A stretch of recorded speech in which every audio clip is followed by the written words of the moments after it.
Well, I think it has been ages. We're not talking about Danilo. Danilo is one of those players that Arsenal is so much interested in, and obviously Fabrizio Romano and Jacobs-Ben have come out and really given us something concerning what we call a Danilo update. Then there is some bit of Yuri Tielemans coming in from Jacobs-Ben, and obviously an Arsenal legend. If at all you watch the Invisibles, that is Kolo Toure, signed from Ghana at $400,000 by then by Arsene Wenger. He brought him to Arsenal. He was the invisible. He was a utility player.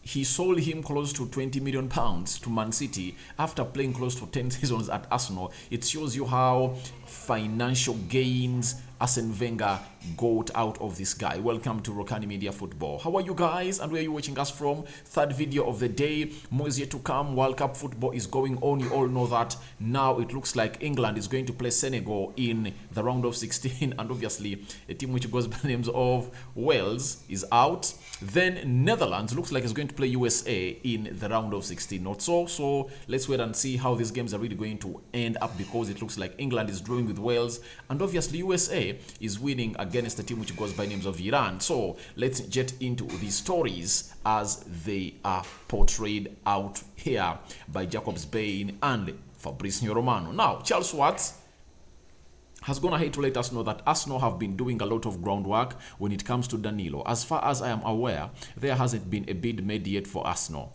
Sorry, from Arsenal. It wouldn't surprise me if Arsenal do firm up the interest to make a bid and try and get this done. That is what a man who goes by the name of Charles Watts is telling us. Charles Watts, if you never knew him, is an Arsenal correspondent for Goal and formerly worked for Football.London, that really reported most of Arsenal, Chelsea, and very many teams residing in London in the Premier League. Now, Charles Watts is telling us that Arsenal have been doing a lot of groundwork when it comes to Danilo. Obviously, they did a lot of groundwork, and what confirmed that they were doing a lot of groundwork was simple. After Muhammad Elneny got an injury and Thomas Partey, the way they really hurried up to go and really get a signature for this guy showed us how much they've been chasing and scouting this guy down in Brazil, in Palmeiras. But what happened was, they told them, if at all you want to pursue this player, it has to be in January. And obviously Arsenal are heading into January with a lot of hope. And this is why Charles Watt is telling us that as far as I'm aware, there hasn't been a bid made yet from Arsenal. It wouldn't surprise me if Arsenal do firm up the interest, make a bid, and try to get this done in January. So what does that mean? Arsenal are still having a player who goes by Danilo on their ladder. They are monitoring him up, but let's wait and see whether they're going to come out and really farm up what we call the bid and do the needful to get the player who goes by the names of Danilo away from a team which goes by the names of Palmeiras. Now, Charles Watts tells us again, I'm not saying it will happen. I'm just saying it wouldn't surprise me, having spoken to the people kind close to the deal. There is a belief Arsenal will try again in January, but at the moment, no bid has gone in yet for Danilo as far as I'm aware. Now, you see, Arsenal has a way it does its stuff, and Fabrizio Romano told us that they won't force out a deal. They won't force in a deal to come to Arsenal. If it looks like it's stunted, then they'll go on and find an option. But when you look at Danilo and the team which goes by the names of Palmeiras, they want the £25 million, and Arsenal is ready to go on and cash in for the player. When you look at the talent that a team which goes by the names of, when you look at the talent that Danilo is having, it's really immense. It's really immense. And for a £25 million deal, I believe it's an absolute steal for Arsenal from a team which goes by the names of Palmeiras, because Palmeiras has almost done everything to go on and really sell this player in January. Now Arsenal are looking and keeping their tabs on Danilo to see to it that he comes and joins Arsenal in here onto the Rokani Media Football, and we keep you updated on how this Danilo deal is going to go on and mature as we are being fed in by the people close to the club of Arsenal. That is Charles Watts. You know him very well. He's an Arsenal correspondent for what we call the Goal. And obviously there is another story coming in from Fabrizio Romano, #1 transfer guru in the world, recently awarded at the World Soccer Awards in Dubai as the #1 journalist in the world. He scooped that award and beat very many huge journalists all over the world. Fabrizio Romano, when asked whether Arsenal are close to the deal of Danilo, this was his reply. He said, "I'm not yet aware of significant changes. Arsenal are interested and have a good relationship with his agents, but I think we will have to wait a bit longer with this one." Now, what I've gotten out of this statement that Fabrizio Romano put out is, one, Arsenal are having a good relationship with his agents. Two, it might take a bit longer. Now, when you look at Edu, who was promoted from being the football director to the sporting director of Arsenal recently, like 2-3 weeks back, he has a lot of connections in Brazil. And I told you the reason as to why he's going out in Brazil to scout out very many players is simple. He first worked as the sporting director for the team which goes by the names of Corinthians. Then that's where Arsenal brought him to give him a job of becoming the football director of a club which goes by the names of Arsenal. Now, what does that mean? Working there means that you are having lots of connections and knowing lots of agents as far as Brazilian players are concerned. And you know, no team has talented footballers in the world than Brazil. You had even Grant Xhaka coming out and confirming it. He said that Brazil is one of the best teams in the world. They are immensely talented to an extent that if at all you bring the second 11, it can come out and compete at the World Cup level. Even if you bring a third 11, it can come out and compete at the World Cup level, meaning that there is a lot of talent in Brazil and agents are very, very many. And all of those agents are at the fingertips of Edu. And when you look at the work that Edu has done amongst these Brazilians, it confirms to you that all agents in Brazil would love to see their players going to Arsenal, because all of the players Edu has taken to Arsenal are really doing well, especially the Brazilians. Look at Gabriel Magalhães, look at Gabriel Jesus, look at Martinelli, look at which other Brazilian, Marquinhos, the young one who has just came in from a team which goes by the names of Sao Paulo, is also doing a very good job at a club which goes by the names of Arsenal. So he finds it easy to link up with these players from a side which goes by the names of Brazil. And that's why he's having a very good relationship with an agent of Danilo. And that gives him a very good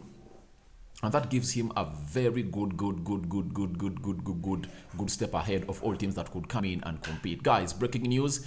Marcus Rashford has scored a thriller into the back of the net of a team which goes by the names of Wales, and England is leading by 1-0. Very well taken free kick, and Marcus Rashford makes it 1 for England, and obviously it's his second goal in the World Cup. That is, Marcus Rashford put a very heavy one loaded to a goalkeeper who goes by the names of Ward, and obviously it's 1-0 for a team which goes by the names of England. Let's go back to Danilo. Danilo is really having a very good relationship with Arsenal through his agents, and obviously that's what Fabrizio Romano is confirming to us as far as this deal is concerned. The other one, he's telling us that he thinks it might have to take or wait a little bit longer. Does it mean that Arsenal are really going to go in for this player in the summer? Because that's what means a little bit longer. When you're talking about January, it's not a little bit longer, because we are just 1 month away from entering January, meaning that the deal might be prolonged until the summer next year of 2023. So let's wait and see what Arsenal is going to craft out of this. But Fabrizio Romano and Charles Schwartz are really having close tabs onto this deal, and we know to it that the agents are really close to Fabrizio Romano, and they're the ones giving him this information that Arsenal are really so much interested in the player, and they're still keeping tabs onto the player. Now, one of the players that we had taken long without talking about is Yuri Tielemans. I know Cherop Alex from Captura, one of my viewers onto this channel, which goes by the names of Rokani Media Football, wants to know a lot about a man who goes by names of Tielemans. But breaking news, I think Jude Bellingham has gone ahead to put England again ahead with a 2-goal lead against a team which goes by names of Wales. Just a minute after Rashford went in for a very curling free kick, obviously another effort has gone past the goalkeeper of Wales, and it's now 2-0 for a team which goes by names of England, and it's Phil Foden. Phil Foden has scored for a team which goes by the names of England. 2-0 for a team which goes by names of England. It was really a very poor ball that was returned back to the defender and obviously crossed in to find Phil Foden at the far post and just tapped it in to make it 2-0. Rashford doing a very good press, and obviously that is courtesy of the manager Erik ten Hag, who has told him to know how to press. He pressed him, the ball fell into the right hands of Harry Kane. Harry Kane went in for a curling effort onto the far post and it found the unmarked Phil Foden and obviously placed it at the back of the net to make it 2-0 for England. England are erupting and doing a very brilliant job, and obviously good to see to it that players that the manager, who goes by names of Gary Southgate, that he brought in for Bukayo Saka and Sterling, that is Rashford and Phil Foden, have found themselves onto the score sheet. That makes our argument right.